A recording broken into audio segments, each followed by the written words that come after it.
Hello and welcome to today's webinar, Why Category Creation is the Ultimate Growth Strategy. And it's with me, Jacob Löwenbrand, who I'm the Managing Director of Bright Vision. And I'm also having my dear colleague Cecilia with me here today, who will help out as well. Hello, everybody. I'm happy to be here. Hope you're having a good day so far. Just wanted to mention that if you have any questions or comments during this webinar, you are more than welcome to type them in the chat box as you can see at your right side. And we will, and Jacob will answer the questions during the webinar as well as after the webinar. So feel free to write in the chat. Yeah, thank you, Cecilia.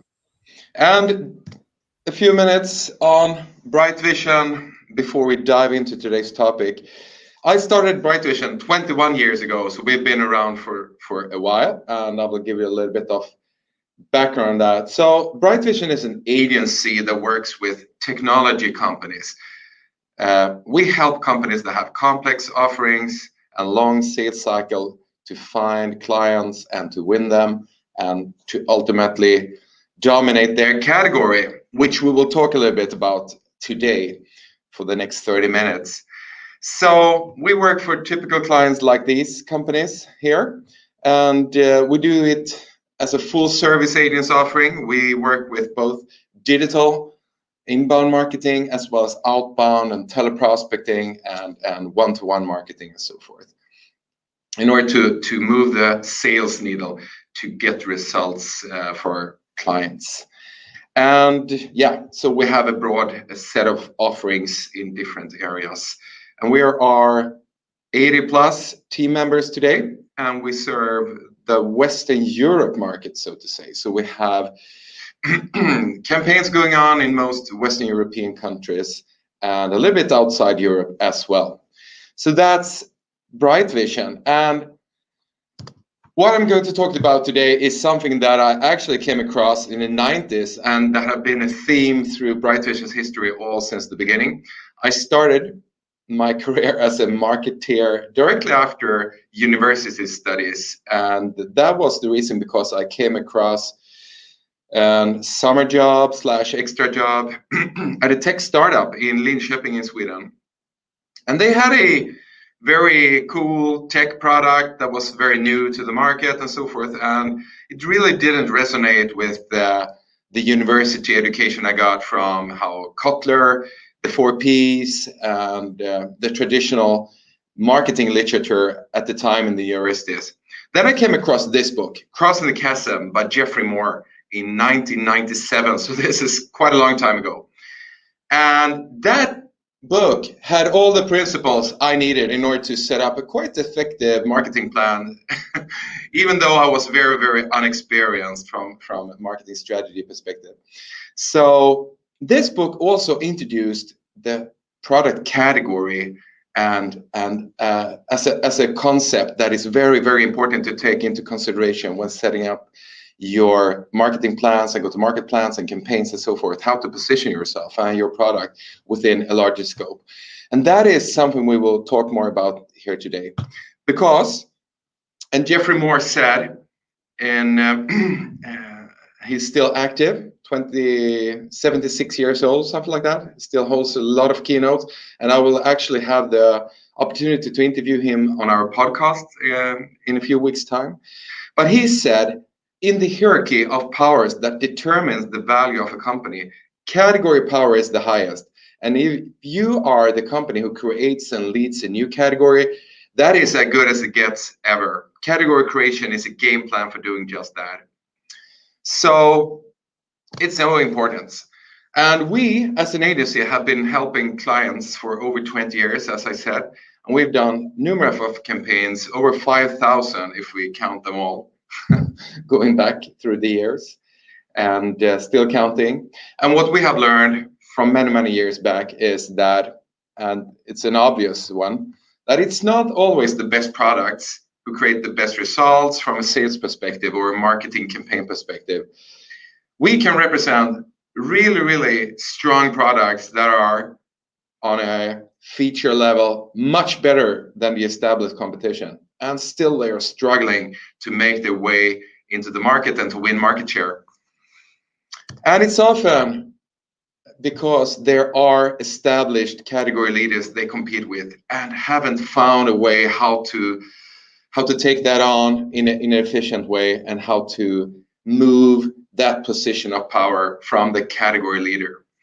And this is a choice every marketeer that represents new products need to make. Should we go up against established product category, established category leaders, or should we try to innovate and establish a new one in hope that we will become the category leader of that newly minted category?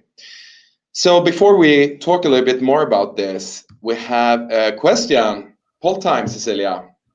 Yes, so a little bit of poll time just to warm you up. So I will send out a very short poll in your interface here. So if you just look at your screen, you will get a question asked. So I will start the poll now. So the question that we have is, are you actively working with category design as a part of your strategy? Yes or no? And we can see that people, let's see here, people is answering. We'll get a lot of answer. We have, let's see here, it's going up and down. We have 80% no, 25% yes. It's leaning against a no here, Jacob. But let's give people a couple of more seconds, because I can see a lot of votes coming in. Well, okay, we have a final answer. 75% no and 25% yes. Awesome.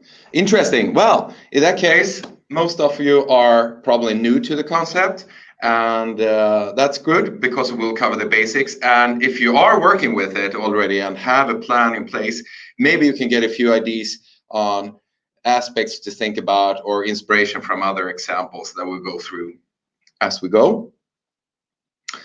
Okay, let's start. I will start a little bit on the top here just to set the whole topic. So what's a category?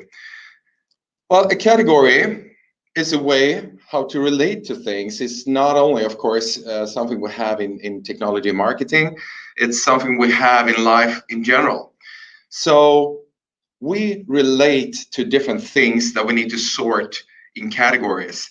And among things, between other things, I mean, music, you can have categories in music. When you go into Spotify and you want to listen to stuff, you can randomly choose a category there, and up it pops a lot of ready-made playlists. Well, we do think similarly to that when it comes to vendors and technologies that we might use in our daily work at our jobs as well. So a category is a mental tag to sort and organize the explosion of new products in our minds. So every stuff we come across, if you read a blog or view something on our Instagram, or we swipe through the feed, we try to label it, and unconsciously we put it into a container that we as marketeers call a category. So the idea is, with our minds working in this way, is that when we come across a need, that we stumble upon a problem, we need to solve this problem now. What should we do about it? The mind starts referring to previous experiences and things we have seen in the past, and looking through these categories and start sorting out, okay, we can probably solve this problem with a solution within the ERP category. We need an ERP system or a better one. Okay, who are the top providers in that space that should fit our needs? That's how we're thinking, more or less unconsciously, and we start sorting out the things we want to, that we think is smart to do in order to solve the problem. So we rank companies within these categories, and they are often sorted out from what we believe is the leaders or the strongest companies within this category. And we have an bias to buy from the leader from many perspectives, not the least is risk minimization, of course. I will comment that in a few seconds. But becoming a leader is really important. This is a good example of a really complex area of systems. It's very close to the heart of marketeers since it's the marketing technology landscapes. As you know, if you've been to different marketing webinars and workshops, marketeers started talking about the technology, the marketing technology stack a few years back, the tech stack for marketing. That was pretty new in 2012. And we started referring to which systems we invested in order to set up and run an effective marketing practice in our companies. And boy, did that space explode. We have today over 8,000 marketing software solutions that we can use for different tasks and processes and stuff we think is good to do in order to run a best practice marketing process. A guy called Scott Brinkner, he started out in 2011 tracking all these players, and he's running the thing. He's working at HubSpot today, but he does this on the side and keeping track of these players. So the marketing technology landscape map is his invention, and he updates it yearly, and it's over 8,000 companies in it today. And within that map, we have a lot of subcategories. This is a smaller map. It's Nancy Nardin, who does a similar job in the enterprise sales tech landscape. It's not as big yet, but it's growing really, really fast. So I wouldn't be surprised that in 5 years' time, it has the same amount of players there. As we can see, Nancy here have divided this into 5 large categories, and in each category, there are subcategories. So if we zoom in a little bit in the blue category here, which is skills development and reinforcement solutions, training solutions, and things like that. We have about 25 to 30 players, so to say. So this is a category, and if I, as a sales manager, would like to have a training solution, I will look into this category in this map and say, let's contact the top 3 players here and invite them for an RFP or something like that. That's how many people refer to these things. What is important also to have in mind is how the adoption lifecycle for new products, new tech products works. And this is Geoffrey Moore's work, as you might have heard about before. Since the 50s, we have talked about the diffusion of innovations, the technology adoption lifecycle, which is the idea is that the time to adopt a new product or a new product category relates as to the normal bell curve as many other things in society. So we have the innovators, early adopters, early majority, late majority, and laggards. What Geoffrey Moore said in the early 90s when he released his book, Crossing the Chasm, he said that, yeah, this is true, but for discontinuous or disruptive technology solutions where you need a change of behavior from the buyer and the users, this is not working because it's have a different adoption process, and the whole Crossing the Chasm methodology and principles was laid out there and have been refined and updated over the years. So the key idea here is basically that early adopters and technology enthusiasts buy the products really, really early on because they are interested in the technology in itself or the very high opportunity or new creation and new opportunity creation that a new category brings along. Pragmatists, the ones making up most of the market, so to say, the middle managers in the large established corporations who sits on the big budgets, they often are not visionaries. They are more risk averse. They don't want to invest in something that is new if not a lot of other have bought it before and so forth. So that's why we have different marketing strategies depending on where the product category is. This is not referring to exactly one product or your product. The product you're marketing is living within a product category. So even if you're a new product coming into existing mature product category, you should market this as a mature solution that is differentiating itself against the other one, and so forth. And maybe it ignites a new product life cycle category, adoption life cycle, so to say. But this is really important to understand. Where are you positioning your product as a product marketing manager or product manager or marketing manager that is involved in those decisions? Do we go for something new, or should we try to establish our positioning within something established? Jacob, sorry for interrupting, but we have a question here that you might want to answer. Does category creation only apply well to software and products, not for consulting or other services? It applies pretty much to everything. However, I'm only referring to technology and especially software within this webinar, but it do refer to everything. And I can just take a very, very quick example of that, how efficient it can be within, for example, apparel wares and clothes. One of the most successful American apparel companies in the last 20 years is Spanx. I don't know if you heard about Spanx, but they invented a new category of women underwear, basically, shapewear. And they have just gone through the roof. And I can't remember her name, but the entrepreneur, the lady who started this company, she's among the top 20 most successful entrepreneurs in American history right now. So that company is a great example of category design can be explosive, not only in technology, but in any areas or services or business to consumer products as well. And of course, we have Steve Jobs, who was the category creator, so to say. So that's a very good question and very relevant. But I think a few of the examples we're coming to today might apply to things beyond B2B tech as well. That can be interesting. Yeah, so let's move on to the tornado. How is a category leader created? Well, when the pragmatists agrees on, yeah, now it's time to invest in, for example, the new generation of relational databases. Relational databases was adopted widely within companies in the early 90s. Before that, in the 80s, we had all kinds of database systems and technologies. And it catapulted one small player into a major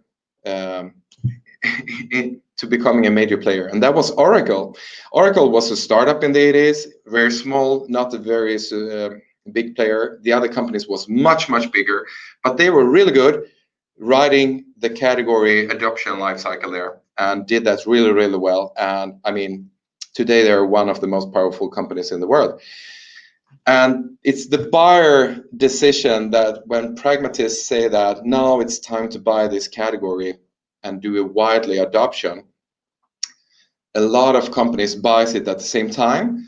And if there are like 20 providers that are all small or new into this category, after a few years of this mega growth period, it typically evolves like this, that one company have won the majority of the market, like Oracle did in the relational database mega growth.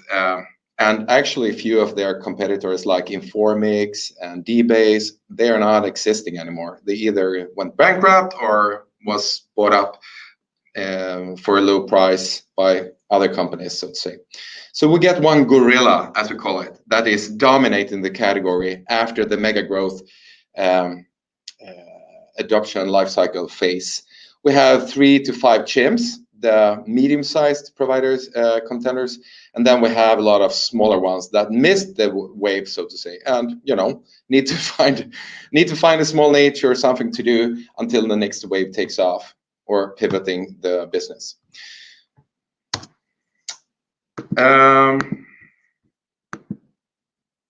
So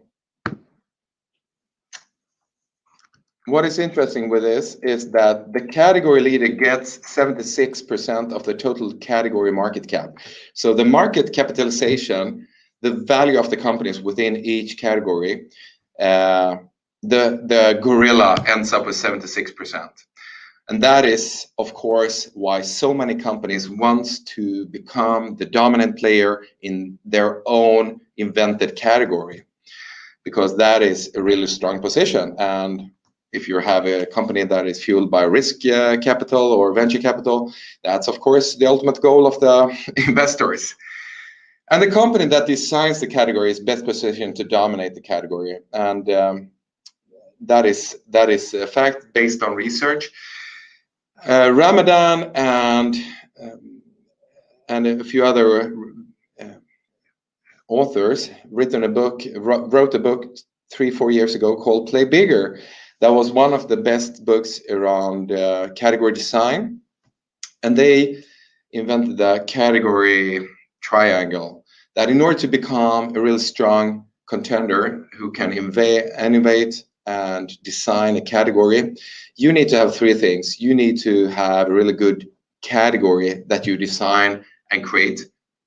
But also, of course, really good product that can become a leader in that category. And you also need to design a great company who can fulfill that vision, so to say.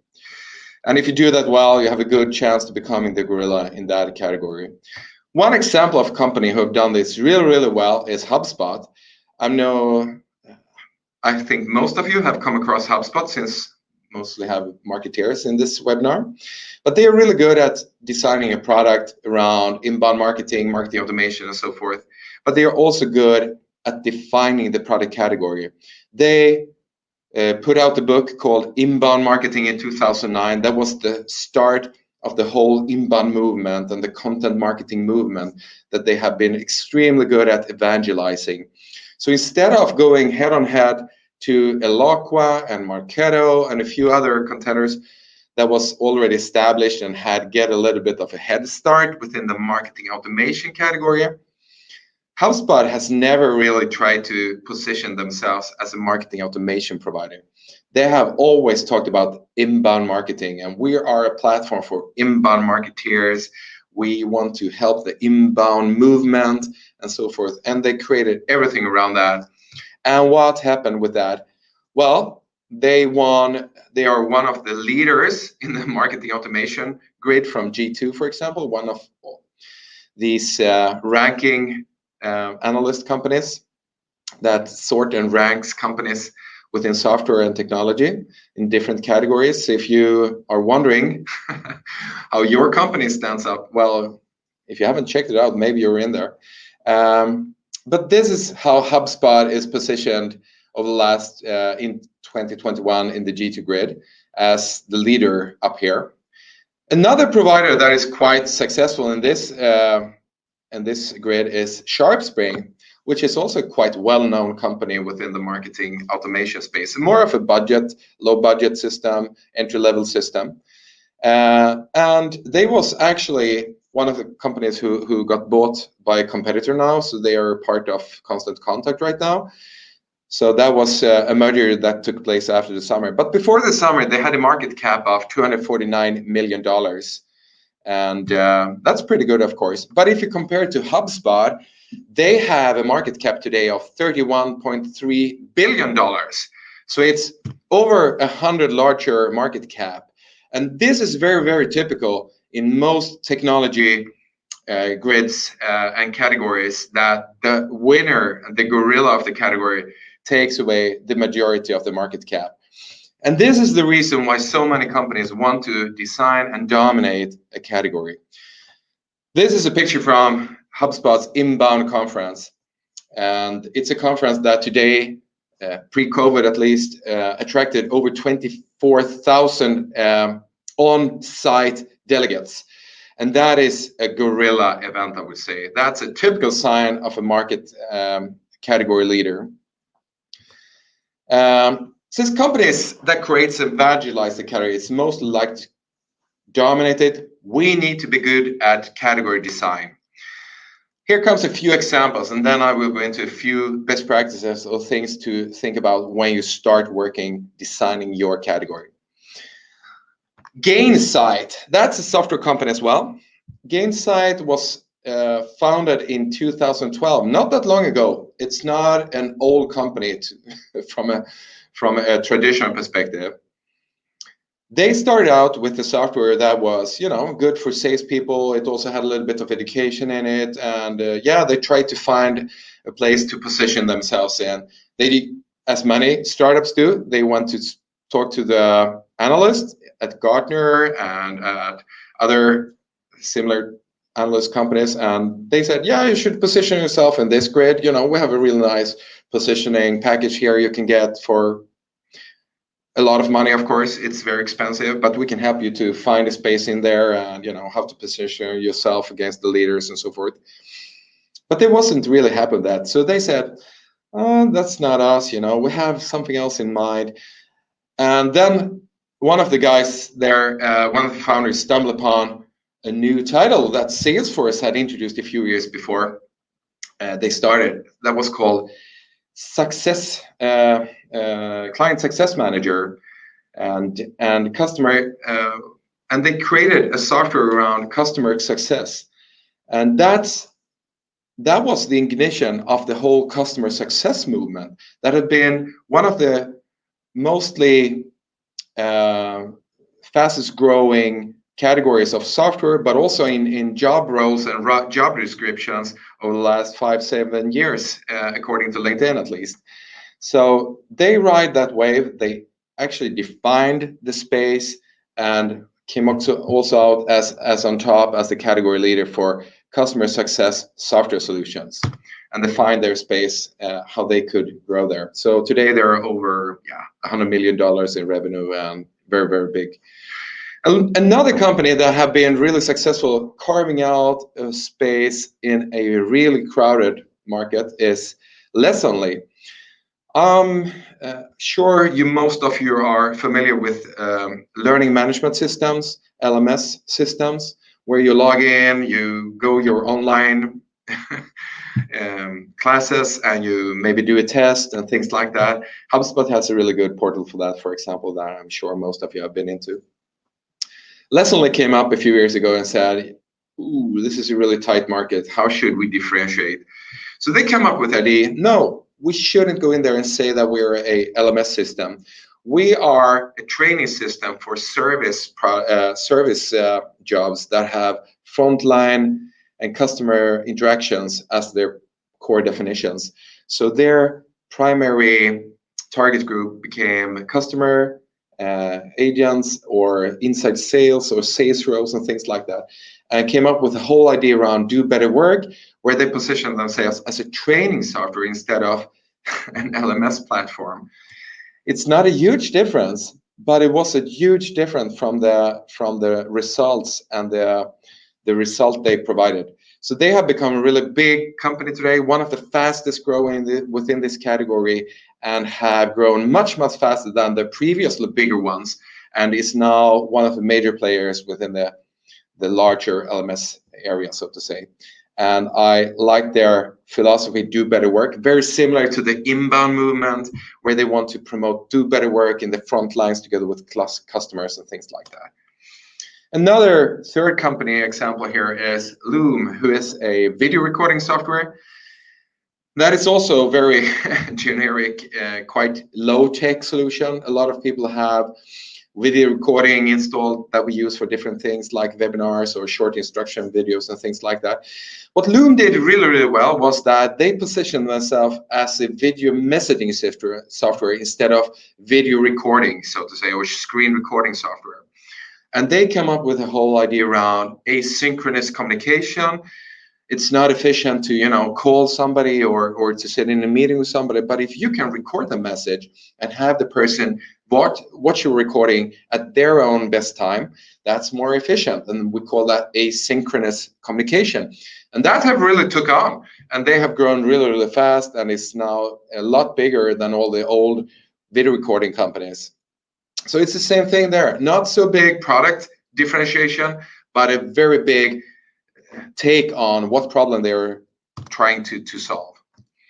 So if you're in a similar situation today, what should you think about doing a category to start working category? Well, you can of course choose to go down this path. You can of course always instead, which is of course what most companies do, enter an existing category and try to differentiate and compete within the space.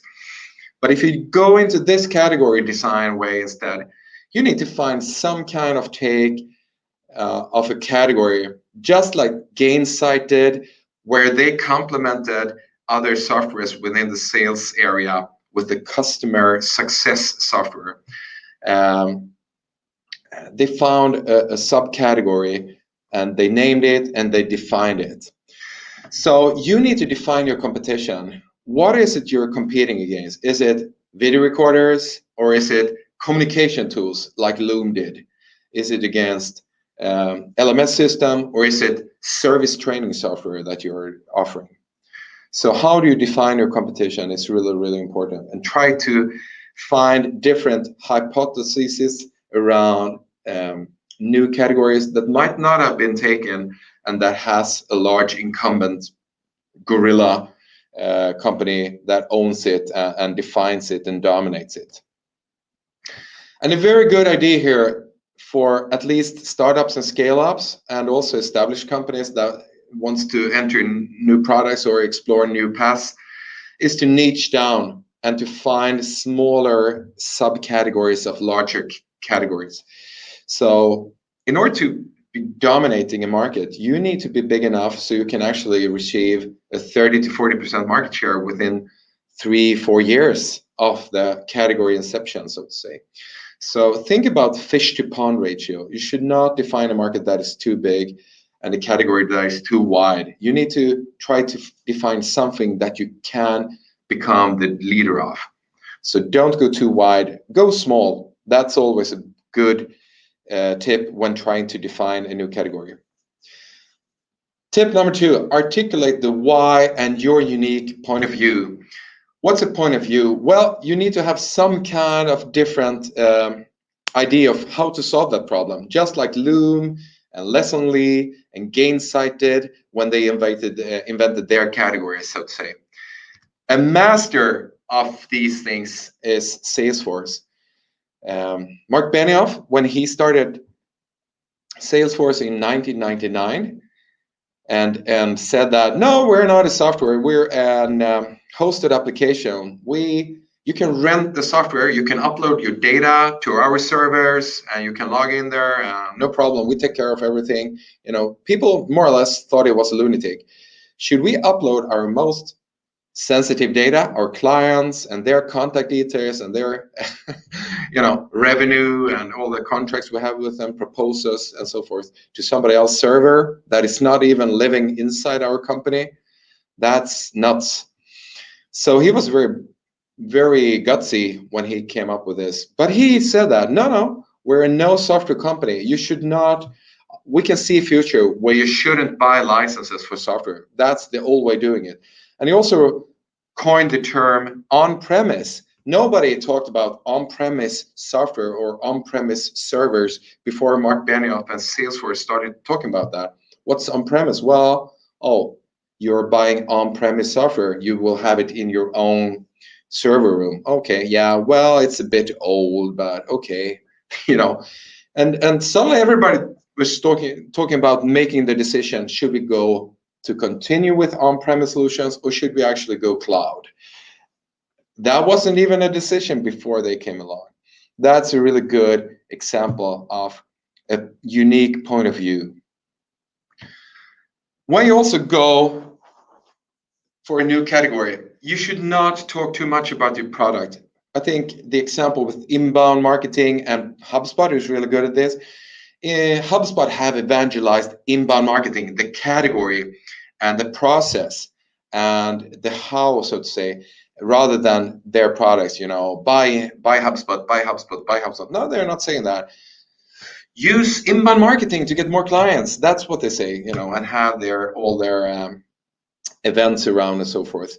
So when you establish a new category, evangelize the category and not the product, and try to create the buzz around the category rather than your product. The idea is that if you do that, you will sell anyway, because people are, well, what, we want to buy from the best company within this space, so it's probably HubSpot. That's how people refer to it. Focus on the people and create a community. This is really, really key.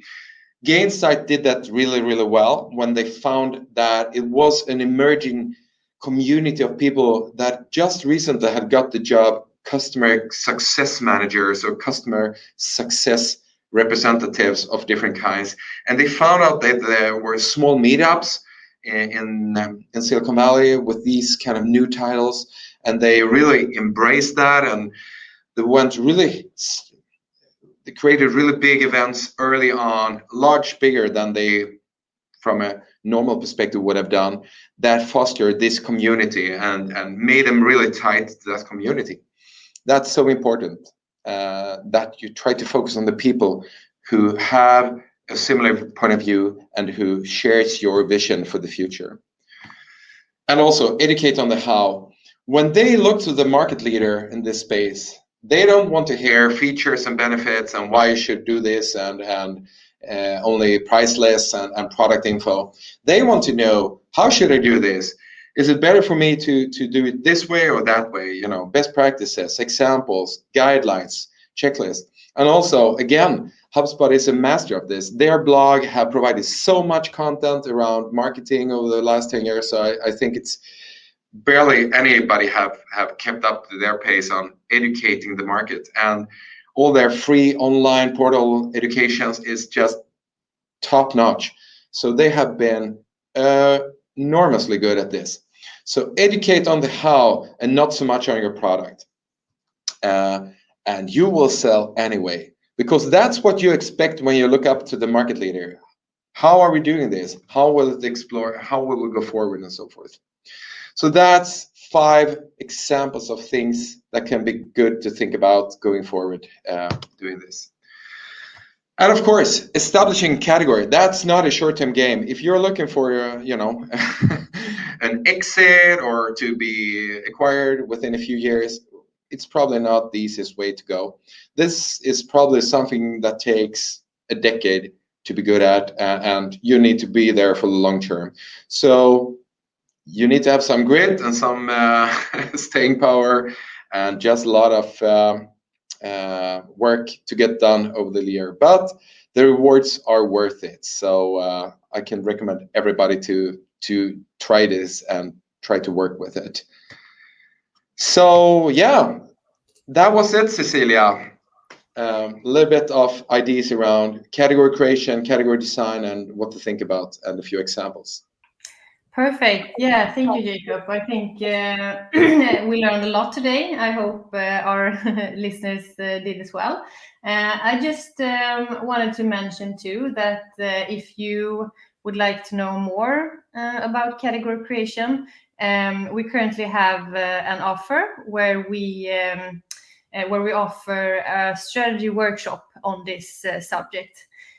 So I'm sending out a link right now that you can see on your screen. If you would be interested to learn more about this, you can just follow the link and book a meeting directly with us.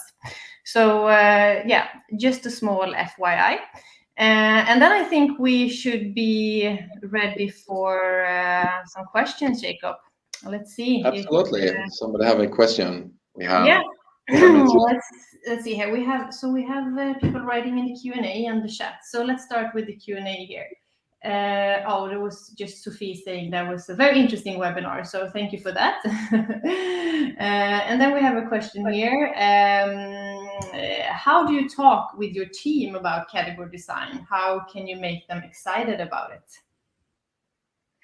Yeah, there are probably many ways to do that. And I think one of the struggles when you feel as a marketing manager or a product owner that you need to go this way is to actually get maybe the management support for this, and because it is a bit more costly to establish a category, and it's a bit more of a long-term game. rather than doing it in a traditional way, just pushing the product and pushing the features and so forth. So I think you should be quite prepared if you want to suggest this to the company, that we need to create a category here. We need to create an event that is not talking about us at all. We should only talk about this category that we think is a great idea to create, because that would propel us over the 3 to 5 to 10 years going forward. But you need to be prepared, and you need to sell the long-term vision, and also maybe take up the slides that wouldn't it be cool to become the category leader, 100 times the market cap compared to competitors. So yeah, you need to sell the idea to the team in those kind of ways. And I think you need to communicate with the CFO and CEO in other ways than the team.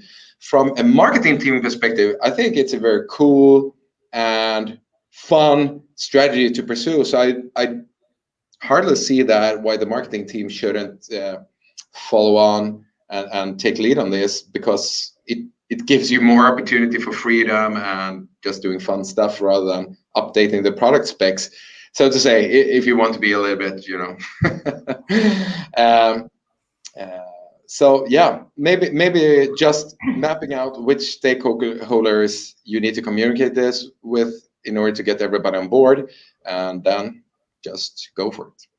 Great answer. And we have some more questions here. How can you be sure that the niche that you might go for won't die out within a couple of years? Very good question. Yeah. Well, I suppose that's referring a bit to the technology adoption life cycle, that when a new technology comes along that obviously solves the market problem and the category makes the leap into the majority market and gets established as a solution, it lives on until a new category comes along and kills it, or a new technology generation comes within that category and takes it up and repeats the process once again. For example, when a category goes from one generational platform to the next generational platform, and it typically involves a lot of work and porting and setting up new service and things like that. So I think you cannot take it easy if you have won the category. You still need to reinvest and reignite, so you don't miss the next technology generation that comes along sooner or later.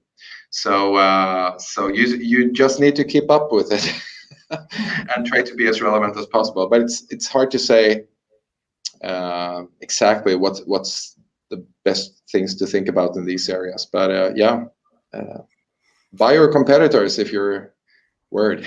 I think we have one last question here. Who in the company should be involved in the process of category creation and design? Yeah, I think if it's a one product company, a startup, I think it needs to be everybody in the management team. It's not only marketing stuff. You need the CEO upfront evangelizing the category. So if the CEO is not on board, well, it's tougher to pull that and to be successful.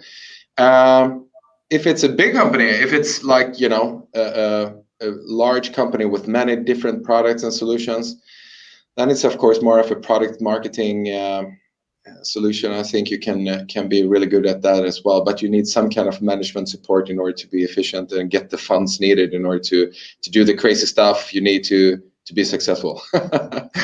And you also have it's not only to create a category, it needs to be a good idea, of course, as well, so somebody needs to come up with a good idea around a new and logical category to evangelize. So a creative person on that team is needed as well. Great. And then a follow-up to that. Is it a good strategy to target more than one category at the same time? No, I would say no. It's hard enough to dominate one category. It's very few companies who are successful doing that, and I think that's a classic mistake many do, to spread too thin.